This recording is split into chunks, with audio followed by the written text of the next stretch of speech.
오늘도 복된 주일, 또 하나님이 예비하신 은혜에 분명히 허락해 주실 줄로 믿습니다. 오늘 말씀은 우리가 잘 아는 대로 이스라엘 백성들이 40년 광야 생활을 드디어 마치고 이제 요단강 하나만 건너면 이제 가나안 땅에 들어가게 됩니다. 물론 요단강을 건너지 않고서도 가나안 땅으로 들어갈 수 있는 길이 있습니다. 최단 거리, 지름길이 있긴 있었습니다. 하지만 그때는 잘 몰랐겠지만 나중에 이스라엘 백성들은 알게 됐죠. 왜 그런가? 거기에는 이제 여러 대적자들이 있었습니다. 또 길은 지름길이었지만은 그런 어려움도 있었기 때문에 미리 앞서서 하나님은 그때마다 돌아가는 길처럼 보였지만 은혜의 길을 예비하신 줄로 믿습니다. 그래서 요단강을 건너가야만 할 정도로 이제 삥 돌아서 요단강이 있다 그러면은 요단강의 우편에 진을 치게 되었죠. 그럼 어떤 사람들은 그런 얘기를 했을 거예요. 그런 생각도 들었을 거예요. 왜 하나님이 삥 돌아서 이렇게 오게 했을까? 그러면 요단강 안 건너도 되잖아요. 여러분, 요단강이라고 하는 것은 물론 가나안 땅을 천국 본향이라고 우리가 상징한다면 요단강은 우리가 건너가야 할 인생의 마지막 강을 이야기할 수도 있겠지만은 요단강은 여러 가지 의미로도 해석을 할 수가 있습니다. 꼭 그런 의미뿐만 아니라 천국을 가는 마지막 관문이라고 하는 그런 의미도 있을 수 있겠지만은 우리 인생 속에 여러 가지 인생 속에 맞닥뜨리게 될 어떤 장애물들도 이 요단강을 그런 장애물들 중에 하나라고 볼 수도 있는 거죠. 인생 자체가 장애물이죠. 인생 자체가 어려움입니다. 그러면 하나님께서 왜 그와 같이 요단강을 뺑 돌아서 오게 했고 그 요단강을 건너가야만 가나안 땅에 들어갈 수 있게 하셨을까? 그때는 잘 몰랐겠지만 저를 따라합시다. 지나고 보면, 네, 그렇죠. 지나고 보면 하나님의 계획과 섭리가 있었다. 이게 신앙이고 이게 믿음이라는 거예요. 여러분, 오늘 우리도 마찬가지라는 거예요. 여러분들의 삶이 마치 한 바퀴 뺑 돌아서 온 것 같지만 그 안에 하나님의 섭리가 있고 운행하심이 있고 인도하심이 있다는 것을 믿으시기 바랍니다. 인생은 하나님 안에서는 결코 헛되지 않았음을 믿으시기 바랍니다. 그래서 이 요단강에 대해서 물론 제가 이제 한번 그 개요를 말씀드린다 그러면은요, 요단강의 발원지서부터 계속해서 그 물줄기가 흘러내려와 갈릴리 호수를 거치고 또 거기에서 또 시작이 되어서 사해까지 이르게 되는데요, 그 직선거리로 따지면 129km 정도가 된다고 해요. 여러 지류들을 합하면 더 많은, 더 길어지겠지만은 어떤 직선거리로 말하자면 그 정도의 길이가 되고요. 갈릴리에서 이 사해 바다까지는 한 100여 킬로미터 정도가 되는데 그 100여 킬로미터가 되는 이 거리이지만 낙차가 한 180m 정도가 낙차가 있다고 해요. 그러니까 유속이 빠를 수밖에 없는 거고요. 그리고 이스라엘 백성들이 그때 그곳에 이르렀을 때는 곡식을 거두는 시기라고 해서 말하자면 범람을 하는 그런 시기였어요. 물이 많이 흘러내리는 그런 상황이었어요. 물론 요단강의 그 폭이 약 25m에서 35m 정도 되는 그런 폭을 가지고 있다고 하지만 저쪽에 보이거든요. 눈으로도 건너갈 수 있는 것처럼. 그러나 그 유속이 빠르고 중간중간에 소용돌이까지 있는 것을 감안하게 되면은 수십만 이상의 백성들이 그 요단강을 건너갈 수 있다는 것은 이건 사람의 힘으로는 그 당시로서는 할 수가 없는 거예요. 뭐 지금처럼 영동대교, 한남대교, 무슨 대교 뭐 있는 것도 아니고, 여러분 배를 만들어서 타고 가는 것도 이것도 유속이 빨라서 할 수 있는 일도 아니고 헤엄쳐 가는 것도 쉬운 일이 아니라고 할 때에 하나님은 왜 거기까지 뺑 돌아서 가게 했을까? 요단강만큼은 그냥 가게 해도 되는데, 네? 그렇죠? 거기서 중요한 의미가 뭐냐? 하나님이 일하심을 보여주시기 위한 하나님의 계획이 있음을 믿으시기 바랍니다. 더군다나 건너가기도 쉽지 않은데 하나님께서는 이해 못할 명령을 한 가지를 하세요. 뭐냐면요, 하나님의 계획은 무엇이었는가 하면 제사장들이 먼저 언약궤를 메고 요단강 물에 발을 먼저 내디디면 그 요단강 물에 언약궤가 진입함과 동시에 그 요단강 물을 상류에서부터 멈추게 하시는 하나님의 놀라운 기적과 계획을 준비하고 계셨음을 믿으시기 바랍니다. 이건 사람의 힘으로 할 수 있는 게 아니라는 거예요. 요단강 물은 사람의 힘으로는 건너갈 수 없다는 거예요. 오직 하나님의 힘으로만, 하나님의 손으로만 가능한 일임을 믿으시기 바랍니다. 자, 그렇게 된다 그러면은요, 이거는 빨리 건너가야 됩니다. 이런 일들은 늦추면 늦출수록 안 됩니다. 왜냐하면 여러분, 갑자기 또 물이 범람해서 다 또 이렇게 넘칠 수가 있잖아요. 그러면 다 물에 휩쓸려 갈 수밖에 없는 상황이죠. 이런 때에는 신속, 정확, 그리고 긴박하게 또 긴장감을 가지고 빨리 서둘러야 하는 것입니다. 그런데 하나님께서 또 한 가지 명령하신 게 뭐냐면요, 한 지파당 한 사람씩 뽑으라는 거예요. 12명이 되는 거죠. 12명. 그래서 그 12명에게 어떤 명령을 하시는가 하면, 제사장들이 언약궤를 메고 요단강 물의 한가운데 섰을 때에 그 땅이 마른 땅처럼 변화된 줄로 믿으시기 바랍니다. 하나님의 역사는 그와 같은 방법으로 백성들을 건너가게 하신 줄 믿습니다. 그런데 이제 그동안은 제사장들은 움직이면 안 되는 거예요. 그 요단강 한가운데에 이 언약궤를 메고 계속 있어야 되는 거예요. 근데 오늘 말씀해 보니까 백성들이 이미 다 건너간 상태에서 갑작스럽게 명령 하나를 또 하시는 게 뭐냐면, 그 12 택한 사람들 다시 제사장들에게 오게 해서, 이미 말씀을 보니까는요, 그들도 건너갔거든요. 이제 와서 그 제사장들이 서 있는 곳에서 돌을 한 사람에 하나씩 취하라는 거예요. 돌을. 그래서 그거 어깨에 메고 가라는 거예요. 자, 여러분, 돌 하나를 남자 장정이 어깨에 메고 갈 정도가 된다 그러면은 그 돌의 무게는 어느 정도일 거라고 추정할 수 있습니까? 약 30kg에서 한 40kg 정도 될 것이다. 자, 그러면은 그 돌을 여러분 가져다가 어디 이제 숙소에다가 유숙할 곳에 놔두라는 거예요.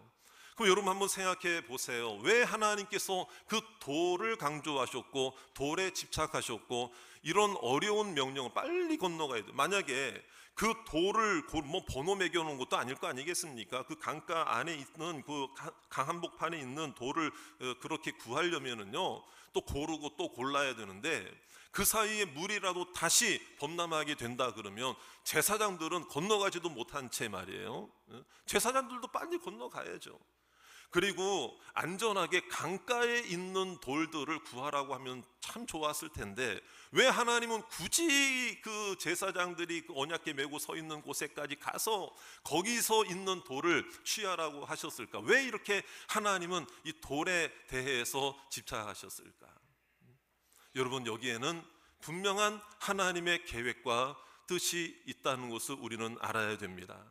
여러분, 오늘 이스라엘 백성들의 마음이 다 40년 동안 광야 생활 다 하고 이제 하나 남았거든요. 하나. 마치 이와 같은 느낌은 어떤 느낌인가 하면, 우리도 다 한 것 같이 이제 다 했어요. 다 하고 다 이루었고 이제는 끝이라고 생각했는데 가보니까 하나 더 남아있네. 근데 그게 보통 일이 아닌 거예요. 요단강을 건너는 일이에요. 여러분, 그와 같은 일이 우리 인생에도 있을 수 있다는 거예요. 여러분, 저를 따라 합시다. 다 한 줄 알았는데 하나 더 남았을 때. 근데 그게 힘든 일이에요. 그 마음도 힘들 수 있거든요. 그럴 때에 우리에게도 너 돌 취해라. 그냥 건너지 말아라. 돌 취해라. 이 돌의 의미가 무엇일까?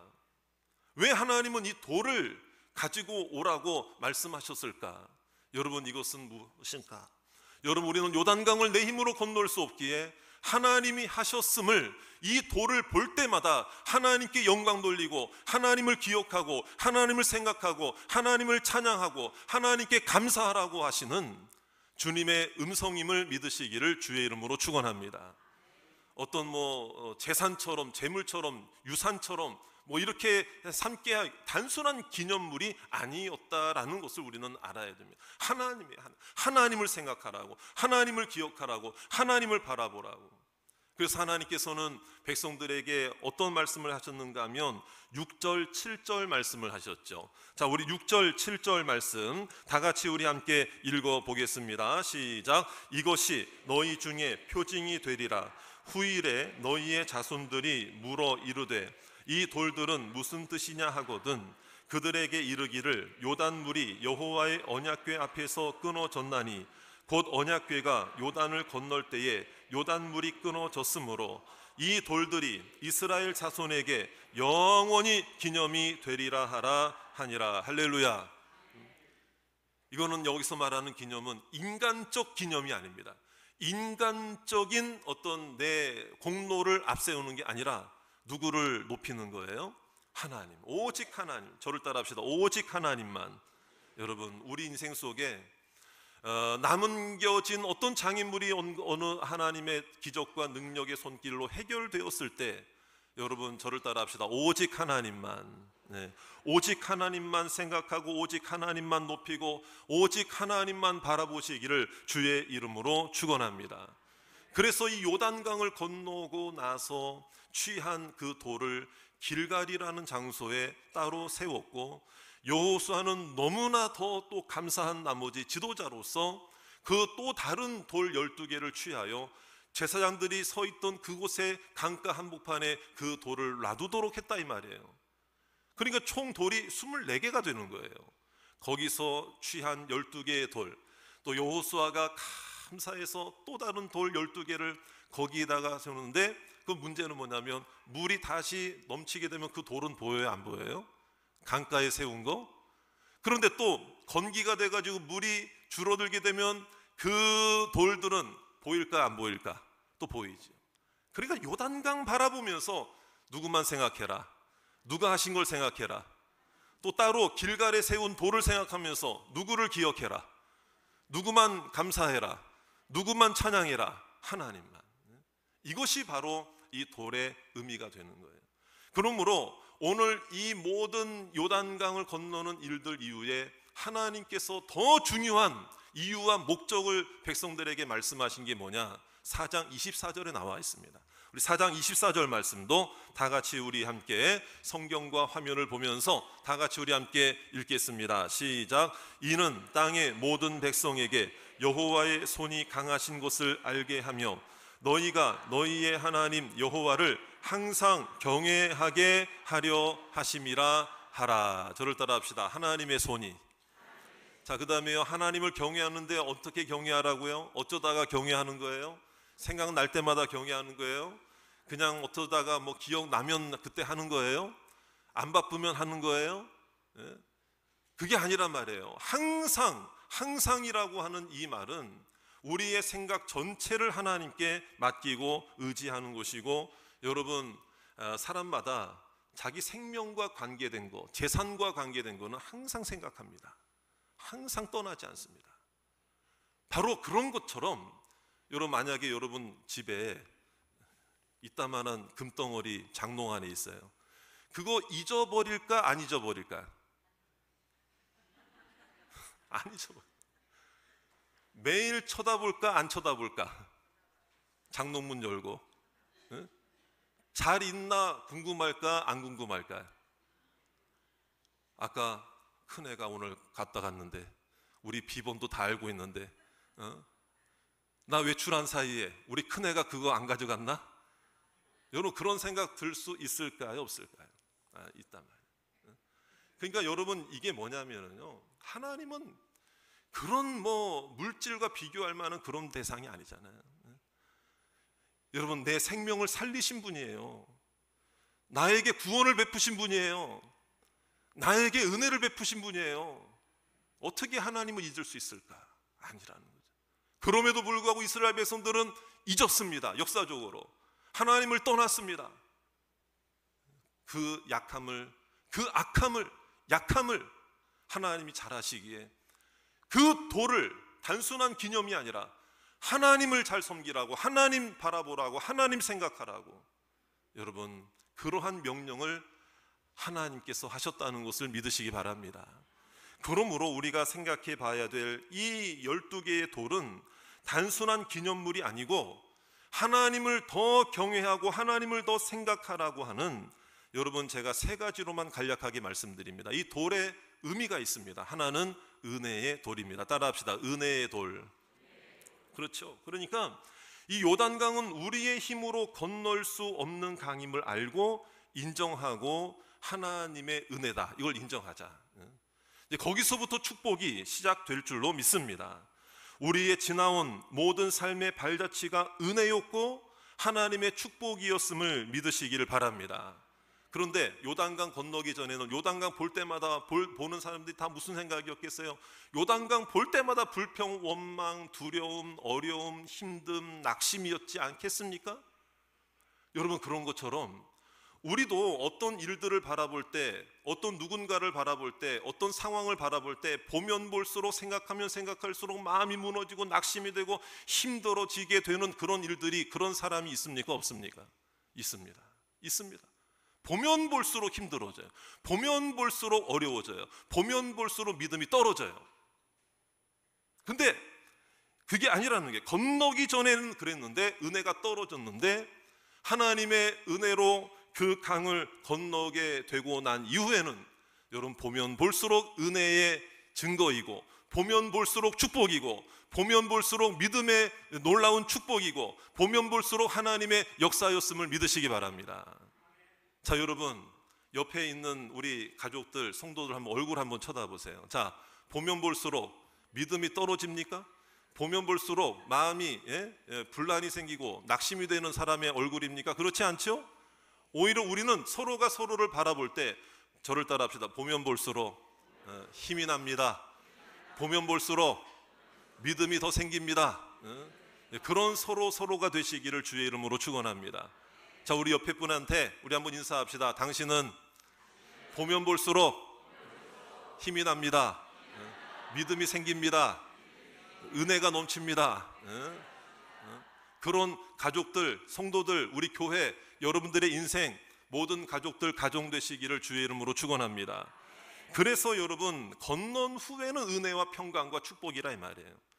근데 건너기 전에 낙심하지 말라는, 건너기 전에 의심하고 불순종하면은 아무리 요단강 물을 어떻게 해도 못 건너는 거예요. 믿음이 없으면 못 건너는 거예요.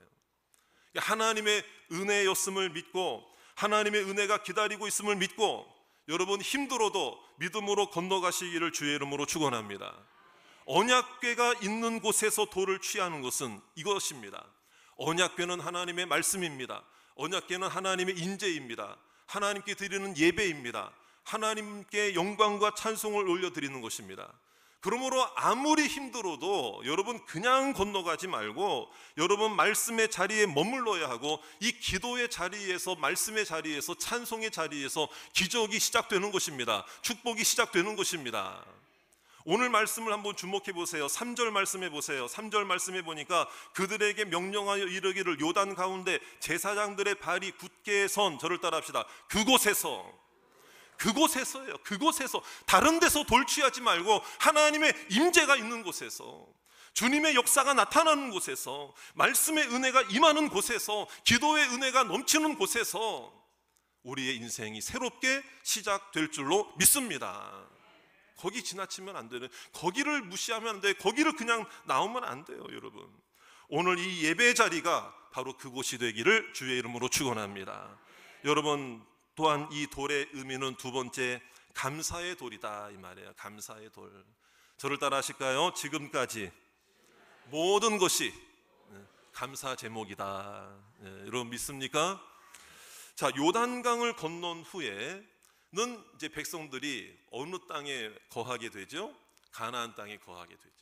가나안 땅에 건너온 사람들은 언제 우리가 요단강 건너기 전에 벌벌 두려워 떨고 있었느냐라고 생각하는 것처럼 하듯이 자기가 있는 이 자체가 이미 은혜의 결과잖아요. 응답의 결과인 줄 믿습니다.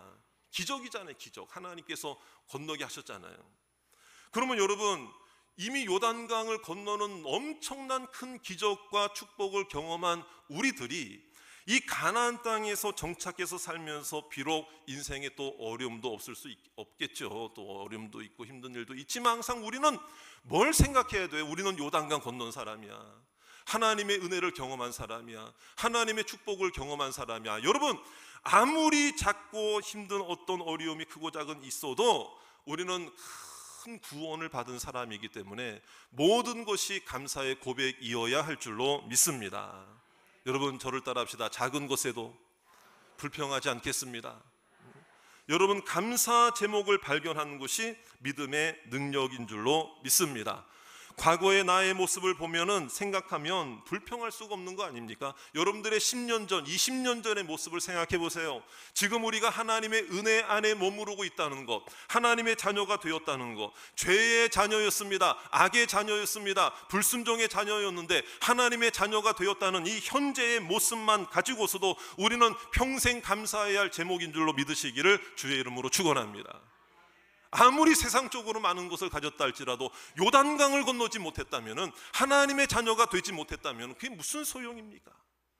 우리는 더 놀라운 기적과 은혜를 예수 그리스도를 선물로 받은 줄로 믿습니다.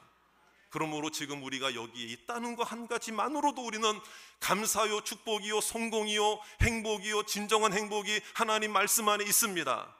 여러분, 이것을 감사하시기를 주의 이름으로 축원합니다. 제가 부교육자 생활을 하면서 여러 교회들을 거치면서 생활을 했습니다. 그런데 어느 한 교회에 사역을 하고 싶어서 지원을 했고, 그 모든 과정들을 잘 이렇게 진행이 되었는데 저에게 그 교회에서 사역할 수 있는 가능성은 제가 지금 스스로 생각해 보니까 90%가 가능성이 없었어요. 저한테. 그럼 90% 가능성이 없으면 몇 프로 있었다는 얘기예요? 10%밖에 없었어요. 10% 가능성밖에 없으면 돼야 돼요? 안 돼야 돼요? 안 되는 게 맞잖아요. 근데 그런 과정들이 참 어떤 보면 이렇게 선발 과정이 참 청빙 과정이 힘들었어요. 제가 감당하기는. 그런데 제가 아까 10%의 가능성이라고 그랬지만 사실은 그 이하도 아마 안 되었을 것 같아요. 그런데 그 과정을 잘 겪고 정말 그런데 거기에 상황이 뒤바뀌어 가지고요, 제가 최종적으로 그 교회에서 사역하는 걸로 최종 결정이 되었습니다. 저 지금 어렵게 얘기하는 거인데 굉장히 저 10%도 안 됐는데 된 거거든요. 저 어렵게 얘기 꺼낸 거예요. 근데 웃기만 하시네요. 아멘도 안 하시고 그러네요. 어쨌든 그런데 됐는데 이제 그 주일날 첫 식사를 하는 날이었어요. 그 당시에 그 교회가 한 4,000명, 5,000명 주일날 모이는 교회였어요. 근데 예배당 좌석은 800석밖에 안 돼요. 그러니까 주일날 아침 7시서부터 저녁 6시까지 주일 예배가 6번, 6부 예배까지 드리고 또 저녁 예배가 또 있었어요. 7시 반에. 별로 이렇게 자, 그런데 1부 예배를 마치고 교육자들이 이제 계속 하루 종일 있어야 되니 아침 식사부터 이제 교회에서는 준비를 해주세요. 그래서 공식적으로는 그 교회 부임하고 첫 식사인 거예요. 첫 식사. 그래서 식당 자리에 우리가 다른 옆에 있는 부속 건물의 5층인가 하여튼 4층인가 그랬어요. 창문이 이렇게 있어서 이렇게 보이는 거예요. 바깥에 보이는 식당. 거기서 첫 식사 한 숟가락을 딱 뜨는데 갑자기 울컥 쏟아지는 거야. 지금도 그 생각하면 눈물이 나요. 1부 때도 이 얘기하면서 그때도 아까도 눈물 좀 났는데 지금도 그러네. 근데 어쨌든 울컥 쏟아지는 거예요. 울컥 쏟아지는. 왜 울었을까? 여러분 생각, 왜 울었을까? 10%도 안 됐는데 돼서 뭐 그래서 그래. 예? 여러분 그게 물론 뭐 그런 것도 있겠죠. 내가 건널 수 없는 요단강, 내 힘으로는 안 되는 게 당연해. 예? 어떻게 보면. 근데 첫 숟가락을 딱 쓰는데 눈물이 훌컥 쏟아지고 다른 분들이 다 보는 거예요. 제가 눈물을 흘리는 거. 제가 왜 눈물이 났겠습니까? 밥 먹다가 우는 분들 보면 여러분 어떻게 생각하세요? 무슨 걱정 있나 고민 아니에요. 저는 그때 천만에 오히려 감사해서 눈물이 나더라고요. 감사해서 하나님이 하셨습니다. 하나님의 은혜이고 이건 감사의 제목이고, 여러분 은혜 받으셨습니까? 감사하시기를 바랍니다. 감사 제목인 줄 믿습니다. 축복을 받으셨습니까? 요단강을 건넜습니까? 장애물이 해결됐습니까? 감사를 놓치면 안 된다. 제 마음속에 울면서 감사했어요. 그러나 여러분 걱정하지 마세요. 눈물 좀 닦고 나서 밥 다 먹었습니다. 그때 다 맛있게 잘 먹었어요. 저는 지금까지도 그 생각 나요. 그러니까 그때 드는 생각이 또 하나 뭐였냐면, 제가 만약에 그 교회 청빙이 되지 않았더라면은 거기 앉아서 식사할 수 있어요, 없어요? 없죠. 없죠. 여러분 오늘 여러분들의 삶 속에서 뭐 식사를 하든 뭘 하든 어떤 생활을 하든 직장 생활하든 뭘 하든 가정 생활을 하든 어떤 믿음과 은혜로 하나님 붙잡고 살아가든, 여러분 지금 현재의 모습이 있다라는 것은 여러분 모든 것이 감사 제목인 줄로 믿으시기 바랍니다. 다시 한번 따라합시다. 모든 것이 감사입니다. 여러분 꼭 기억하시기를 주의 이름으로 축원합니다. 감사의 돌 하나는 또 다른 감사의 돌을, 또 다른 감사의 축복을, 여러분 감사의 제목들을 하나님께서 더 허락해 주실 줄로 믿습니다. 또 하나 이 돌의 의미는 무엇일까요? 기억해야 할 돌이기 때문에 그렇다는 거예요. 잊어버리면 안 된다 이거예요. 그래서 여러분 오늘 이 말씀을 아까 우리가 보셨는데, 하나님을 경외하고 너의 아들들이, 너의 자손들이 이 돌이 뭐냐 물어보면 하나님의 은혜다, 하나님께 감사의 제목이다, 하나님이 하셨습니다. 할렐루야. 기억하라. 나만 기억하지 말고 자녀들과 함께 기억해라. 함께, 저를 따라합시다. 함께 기억하라, 함께 감사하라, 함께 찬양하라. 여러분 믿습니까? 함께 은혜 받으시기 바랍니다. 함께 하나님을 섬기시기를 주의 이름으로 축원합니다. 자, 여러분 아까 기억 다 하실 거예요. 돌의 무게를 어느 정도로 추정할 수 있다? 30kg에서 40kg 정도. 분명히 한 사람이 어깨에 메고 오라고 그랬죠. 오늘 말씀에도 보면 그 정도니까 그 정도의 돌이다. 왜 그 정도의 한 사람, 그러면 다른 거 들고 그거 못 들어요. 그 드는 사람은 그걸 전적으로 그것만 전담해야 되는 거예요. 그 돌만 들어야 되는 그 사람은. 그러면 여러분 하나님이 왜 이 어려운 이야기를, 그것도 여러분 그 계속 들고 다녀야 돼. 이제 그 사람은요 계속 들고 다녀야 되는 거예요. 이거 어려운 거예요. 그 왜 좀 작은 조약돌이나 요런 돌 구하라고 그러면 얼마나 들고 다니기도 편해. 근데 여기서 우리는 중요한 깨달음이 있어야 돼요. 요만한 돌, 요만한 조약돌 주머니 놓고 다니면 어디다가 쉽게 그냥 놓고 잊어버릴 수도 있고 잃어버릴 수도 있고. 여러분 한 사람이 전적으로 힘을 들어야 어깨에 메고 갈 수 있는 그 돌이기 때문에 잊어버리지 않는 거예요. 잃어버리지도 않는 거예요. 여러분 여기서 중요한 깨달음이 있어요. 여러분 쉽게 받은 은혜, 쉽게 받은 축복, 쉽게 받은 응답은요 쉽게 잊어버릴 수 있습니다. 가볍게 잊어버릴 수 있습니다. 아무렇지도 않게 우리는 취급할 수도 있습니다. 하지만 무겁게 경험하고 무겁게 체험하고 무겁게 응답받고 무겁게 힘겹게 힘들 때 받은 축복과 은혜, 힘겹게 받은 훈련, 힘겹게 받은 그 하나님의 역사와 능력과 기적은요, 여러분 잊어버리지 않게 될 줄로 믿습니다. 여러분, 오늘 우리가 너무 은혜를 쉽게 받으려고 그래요. 아니라 이 말이에요. 오늘 우리가 하나님 앞에 돌을 하나씩 메고 가는 그 사명의 모습처럼, 여러분 어떤 직분이라도 가볍게 여기지 마시고, 어떤 사명도 가볍게 여기지 마시고, 우리에게 주신 소명을 무겁게 받으시면 무겁게 하나님께서 복 주시고 은혜 베풀어 주실 줄로 믿습니다. 오늘 다시 한번 믿음으로 따라합시다. 함께 은혜 받자, 함께 기억하자, 함께 감사하자. 여러분 믿습니까? 오늘 이 예배가 하나님을 경외하고 하나님을 바라보는 믿음의 사람들, 또 계속해서 감사함으로 하나님 앞에 영광 돌리는 감사의 사람들이 다 되시기를 주의 이름으로 축원합니다.